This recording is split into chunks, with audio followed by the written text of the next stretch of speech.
I always thought the first time I met the infamous Lorenzo Marino would be across a battlefield, not at an altar. But there I stood, hands trembling, throat burning, while the enemy Mafia boss lifted my chin and whispered, "Smile for them, Adrian. They're about to witness your surrender." Chapter 1. The Son Offered in Exchange for Peace. Blood has a smell. It's metallic, sharp, and clings to the back of your throat long after the violence is over. That smell hung heavy over the Valenti estate the night my father told me I would marry Lorenzo Marino.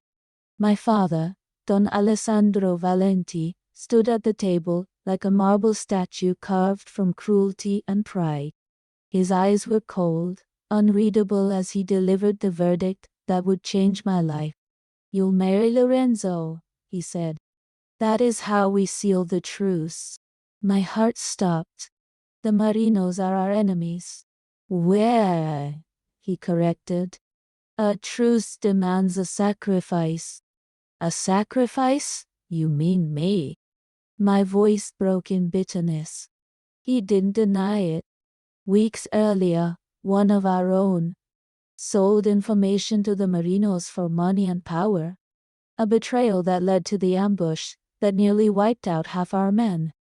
The war escalated. Blood spilled across both territories. The city trembled under the weight of two dynasties, tearing it apart. Now, the solution was me, Adrian Valenti, being handed over like a peace token. A peace offering. A cage with silk ribbons. A marriage between two families soaked in generations of hatred. "But why me?"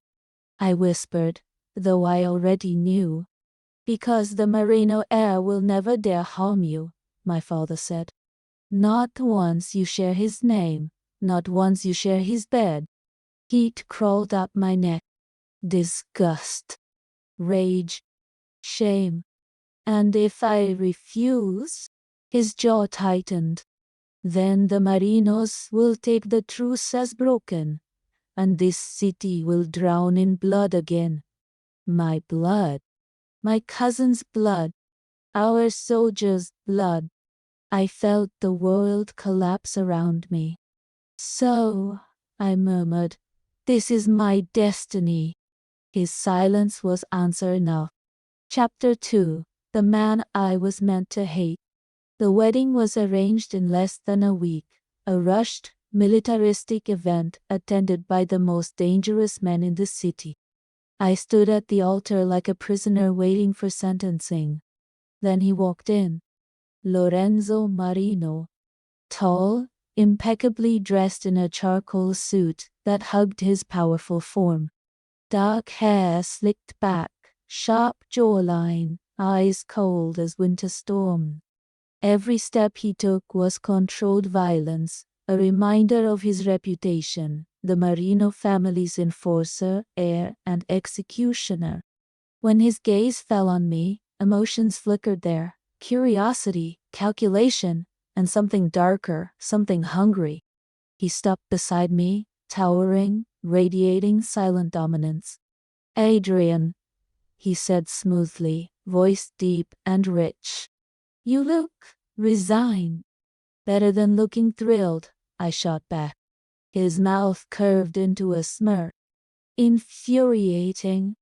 Beautiful. Dangerous." We recited our vows with clenched jaws and cold hands.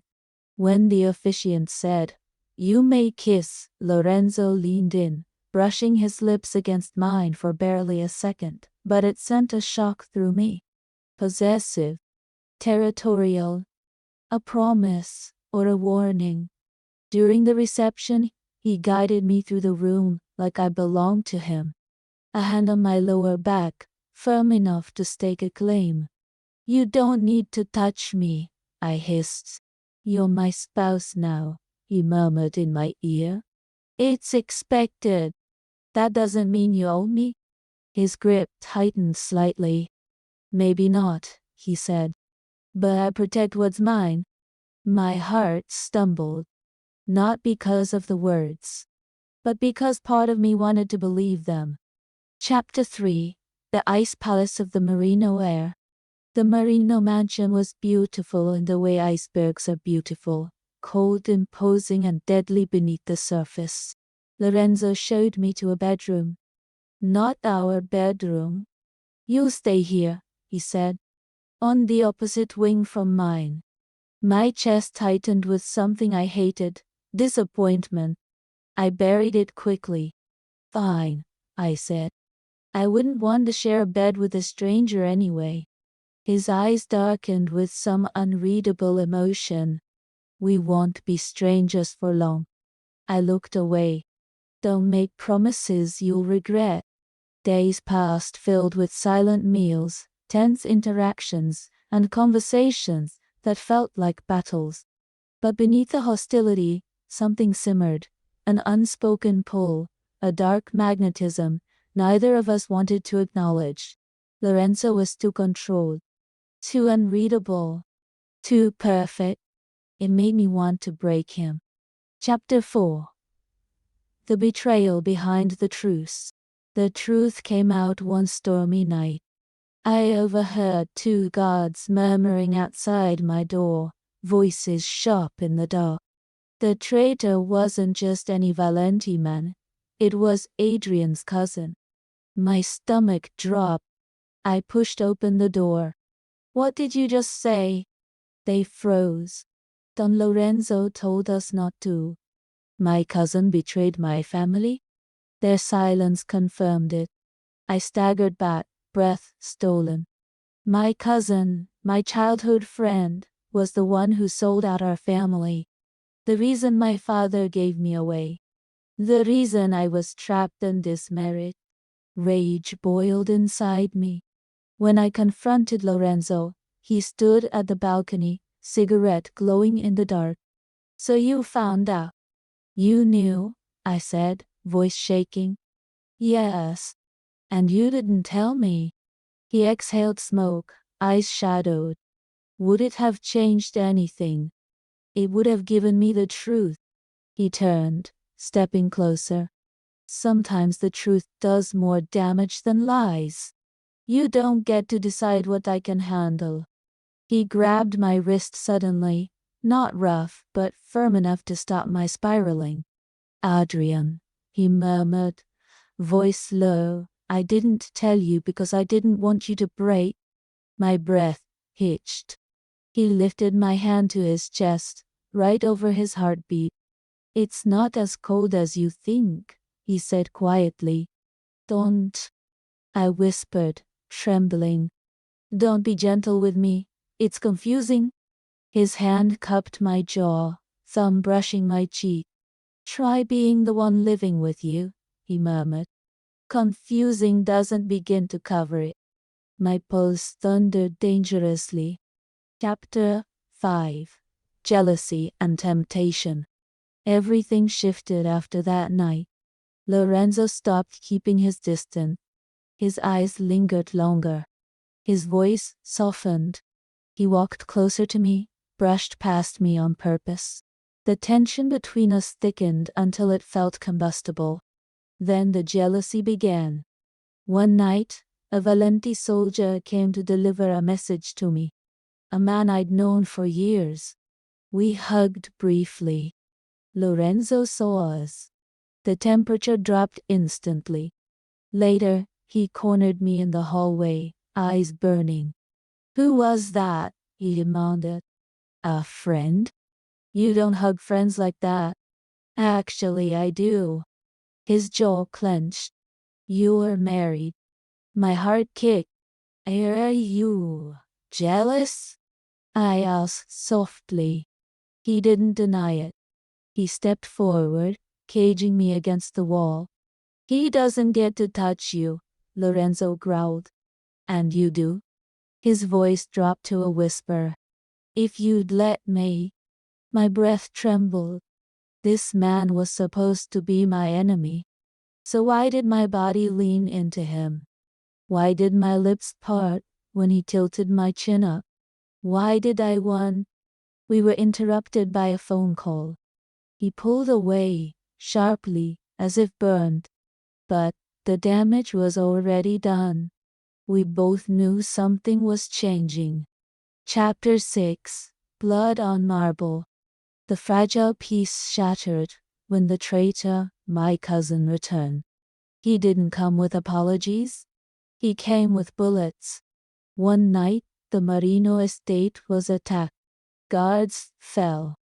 Windows shattered. Screams echoed in the halls. I hid behind a column, heart pounding.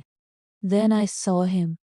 My cousin, once my closest friend, now the man who'd betrayed 2 families. He aimed a gun at me. Adrian! Lorenzo's roar shook the marble pillars. He lunged in front of me just as a shot fired. But it wasn't me who fell. Lorenzo hit the floor, blood spreading beneath him like spilled wine. No! I screamed, catching him before he collapsed completely. His hand reached up, brushing my face with a trembling thumb. "You're safe," he whispered. "You idiot," I cried. "Why would you do that?" His lips curved faintly. "Because you're mine." I pressed my hand to his wound. "Stay with me, Lorenzo, stay." Guards rushed in. Shots rang out. My cousin was taken down. But all I could see was Lorenzo. He passed out in my arms, and something inside me broke. Chapter 7. Healing. What was broken? Lorenzo survived. Barely. He spent weeks recovering, pale and weakened. I never left his side. Never slept more than an hour at a time. Fed him. Held him through the pain. Whispered to him when nightmares twisted his sleep. One night, when the moonlight pooled across the sheets, he woke to find me sitting beside him, stroking his hair. "You stay," he murmured, voice raspy. Of course I stayed. Why? The truth spilled out of me like blood from a wound. Because I was terrified of losing you. Because you're not just my husband. You're the only one who sees me. Really sees me. His hand reached weakly for mine. "And I don't want to hate you anymore," I whispered. "I'm tired of fighting something that feels like..." "Like what?" he breathed. I swallowed. "Like fate?" He squeezed my fingers gently. "Adrian," he said softly, "I didn't want a truce. I didn't want revenge. I wanted you." My breath caught. He continued. "I fought the marriage, but the moment I saw you, you looked like fire trapped in glass. And I knew, if I wasn't careful, you'd destroy me." My heart